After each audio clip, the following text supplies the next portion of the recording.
नमस्कार दोस्तों। इस साल लाल चंदन की बड़ी चर्चा हो रही है, लेकिन जब आप यूपीएससी की तैयारी में आते हैं, स्टेट पीसीएस एग्ज़ाम्स की तैयारी में आते हैं, तो सिर्फ चर्चाओं से ऊपर ऊपर की बातों से काम नहीं चलता। हमें उन टॉपिक्स को इस तरह से देखना पड़ता है जहाँ से प्रश्न बनते हैं। आपको पता होना चाहिए कि यूपीएससी ने पहले भी चंदन पे क्वेश्चन पूछे हैं और आगे भी पूछ सकती है, क्योंकि यूपीएससी आप देखिए हर साल प्री में एक क्वेश्चन ऐसा पूछती है जिसका संबंध वनस्पतियों से होता है। आप जाके देखिए, इस साल तो 2 क्वेश्चन आए थे अभी प्री में 2021 में। पिछले साल के कोई भी क्वेश्चन पेपर आप उठाएंगे तो आपको पता चल जाएगा कि यहाँ से हर साल एक क्वेश्चन आता है। लाल चंदन की बात करें तो आपको इसमें कौन कौन सी चीज़ें पढ़नी है मैं थोड़ा सा बता दूं। यह किस परिवार का सदस्य है आपको जानना है, किस प्रकार की वनस्पति है जानना है, आईयूसीएन का स्टेटस क्या है, जो अधिनियम बना था उसमें किस सूची में शामिल है, भारतीय चंदन कैसे इससे अलग है, इस तरह की बातें, कहाँ पे ये पाया जाता है, ये सारी चीज़ें हम जानेंगे। ठीक है, अलग अलग देखते हैं। सबसे पहली बात यही है कि यह जो प्रजाति है लाल चंदन, जिसको रेड सैंडलवुड भी कहते हैं, ये पटरोकार्पस सैंडलिनस एक परिवार होता है। जैसे आप देखते हैं ना, सबसे अच्छा एग्जाम्पल है, जैसे शेर है, बाघ है, चीता है, ये बिल्ली परिवार के हैं। ठीक है, कैट परिवार के हैं। उसी तरह से पेड़ों के भी मतलब एक ही रूट होता है, वहाँ से अलग अलग प्रजातियाँ बनती चली जाती हैं। ठीक है, तो उसी परिवार का एक सदस्य है और भारतीय स्थानिक वृक्ष है। एक चीज़ ध्यान रखिए, यहाँ पे ऐसे क्वेश्चन खूब घुमाती है यूपीएससी। स्थानिक, ये जो शब्द है ना, स्थानिक, नेटिव, यहीं का। जानवरों से संबंधित कोई क्वेश्चन पूछा जाए, पशुओं से संबंधित, तो वहाँ भी यूपीएससी पूछ लेती है कि यह सिर्फ भारत में ही पाया जाता है, मतलब भारत का स्थानिक है, या कहीं और भी पाया जाता है। ये जो रेड सैंडलवुड है, लाल चंदन है, वो भारत में स्थानिक है। अभी आगे जो पढ़ेंगे वो भी भारत में पाया जाता है, लेकिन वो स्थानिक नहीं है, कहीं और भी पाया जाता है। ठीक है, ये चीज़ आप ध्यान रखेंगे। कन्फ्यूजन होगा, लाल चंदन पे क्वेश्चन आया या फिर सामान्यतः चंदन पे क्वेश्चन आया, तो दोनों में से अगर आपने किसी एक को भी अच्छे से पढ़ा है और दूसरा नहीं पढ़ा है तो भी कन्फ्यूजन हो सकती है। दोनों को अच्छे से पढ़ना पड़ेगा। स्थानिक वृक्ष प्रजाति है लाल चंदन, ध्यान रखिएगा। एक चीज़ यहाँ आइए, ये पाई कहाँ जाती है?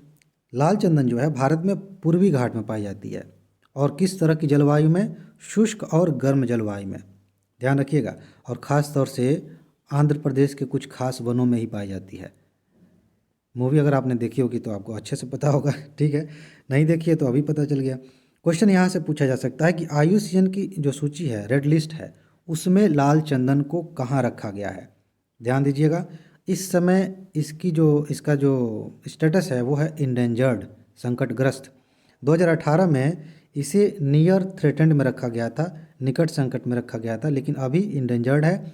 और साइट्स जो है इसके परिशिष्ट सेकेंड में, साइट्स के बारे में हम एक अलग से वीडियो बना के पढ़ लेंगे कि जो अंतर्राष्ट्रीय व्यापार होता है जीवों का, वनस्पतियों का, तो उसको नियंत्रित करती है ताकि जो बायोडाइवर्सिटी है उसको सुरक्षित रखा जा सके।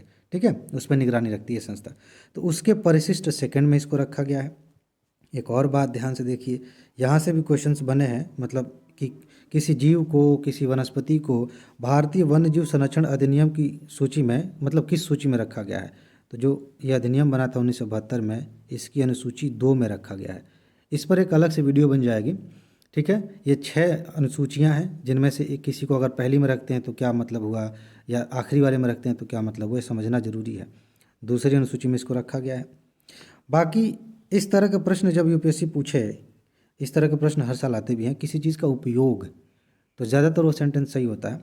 ध्यान से एक बार देख लीजिए, इसका जो इस्तेमाल है वो सौंदर्य प्रसाधन में भी होता है, औषधि उत्पादों के साथ साथ फर्नीचर, लकड़ी के शिल्प और संगीत वाद्य यंत्र बनाने के लिए भी किया जाता है। मैं फिर से एग्जांपल ले लूँ मूवी का, तो उसकी शुरुआत में आप देखेंगे कि संगीत वाद्य यंत्र गिफ्ट किया गया, किसी को बताया गया कि बड़ी महंगी चीज़ है, ये कहाँ से आई है, समझ रहे हैं? तो संगीत वाद्य यंत्र भी बनाए जाते हैं। ठीक है, जैसे गिटार बन गया, इस तरह की चीज़ें। चलिए आगे बढ़ते हैं। एक ये बीमारी होती है, इस पर क्वेश्चन अलग से बन सकता है, ध्यान रखिएगा। इसका नाम है सैंडलवुड स्पाइक रोग। यह चंदन के पेड़ में होता है। ठीक, एक संक्रामक रोग है, यानी कि एक पेड़ में होगा तो वहाँ से दूसरे पेड़ में भी हो सकता है। ठीक, और फाइटोप्लाज्मा के कारण होता है, इसको भी आप ध्यान रखेंगे।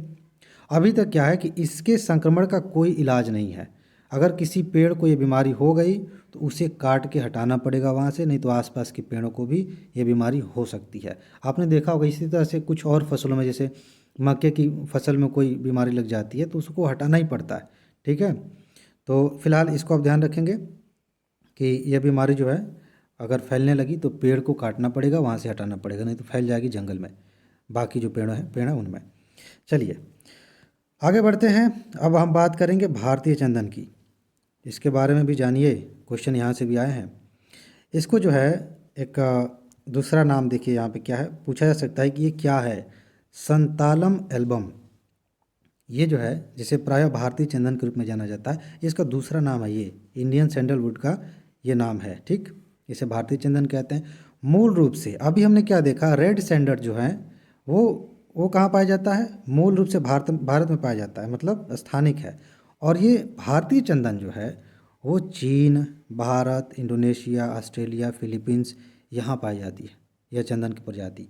और किस प्रकार की वन प्रजाति है पूछा जा सकता है, शुष्क पर्णपाती वन प्रजाति है। इस तरह के क्वेश्चंस आए हैं, शुष्क पर्णपाती। आगे देखिए, यह जो है उष्णकटिबंधीय छोटा वृक्ष, लाल लकड़ी और छाल के कई गहरे रंगों के साथ 20 मीटर तक की ऊंचाई तक होता है। कई रंग होते हैं, गहरा भूरा भी होता है, लाल भी होता है, ठीक है। 20 मीटर तक की, ज़्यादा ऊंचाई नहीं होती इसकी, क्योंकि शुष्क क्षेत्रों में जहाँ आप देखिए ज़्यादा बड़े पेड़ नहीं होते, वैसे भी आप गेस कर सकते हैं। क्वेश्चन यहाँ से बन सकता है, अभी हमने देखा थ्रेटेंड था वो, ये कौन है भाई, ये है वल्नरेबल। वल्नरेबल दोनों में कंफ्यूज नहीं होना, ठीक है। आपको इनका कंपैरिजन करके चलना है कि जो लाल चंदन है और जो भारतीय चंदन है उनका आयुसीजन स्टेटस क्या है। ये सुभेद्य है, वो संकटग्रस्त है, ठीक है। चलिए मेरे ख्याल से अभी है। एक और चीज़ देखिए यहाँ पे, चंदन के व्यापार में भारत का योगदान बहुत ज़्यादा है। यहाँ से भी क्वेश्चन बन सकता है। 85% से ज़्यादा का लगभग व्यापार है, हालांकि भी कुछ सालों में इसके आंकड़े में गिरावट आई है, लेकिन ये भी बहुत बड़ी बात है ना। एक सेंटेंस बन सकता है कि विश्व के व्यापार में चंदन, स्पेशली चंदन के व्यापार में भारत का योगदान सबसे ज़्यादा है। ऐसे क्वेश्चन आ सकते हैं, ठीक है। ये देखिए, भारत में अधिकांशतः कहाँ पे चंदन जो है पाया जाता है, तो आप देखिए आंध्र प्रदेश, तेलंगाना, कर्नाटक, मध्य प्रदेश, महाराष्ट्र, तमिलनाडु, यहाँ पे भी, गुजरात में भी, बिहार के कुछ क्षेत्रों में भी होता है, ठीक है। लेकिन ये क्षेत्र जो है विशेष रूप से ध्यान रखने लायक है। इसका एक और नाम है, भारत में इसे क्या कहते हैं, श्रीगंधा भी कहते हैं। यहाँ से भी क्वेश्चन आ सकता है, श्रीगंधा। तो ये वो चीज़ें हैं, ये वो टॉपिक्स हैं, इस टॉपिक के तहत वो बातें हैं जिनको ध्यान में रखना है। अब इसको पढ़ने के बाद लाल चंदन से यूपीएससी कहीं से कुछ भी पूछ ले, आप उसे हल करेंगे। ज़रूरी नहीं है कि इसी रूप में वो चीज़ें लिखी हों, लेकिन इन्हीं चीज़ों को आधार बनाकर प्रश्न बनाए जाएंगे। जितना हो सकता है इस प्री के लिए उतना हमने इसमें कवर कर लिया, आप आसानी से इसको हल करेंगे। फिर से बता दूं कि जब मैं पीडीएफ नोट्स देना शुरू करूंगा, मेरी कोशिश है कि मैं इंग्लिश में भी ट्रांसलेट करूं, ताकि दोनों माध्यम के दोस्तों को लाभ मिल सके, ठीक है। तो अपना ख्याल रखिए, खुश रहिए, मस्त रहिए। आगे मिलते हैं, नमस्कार।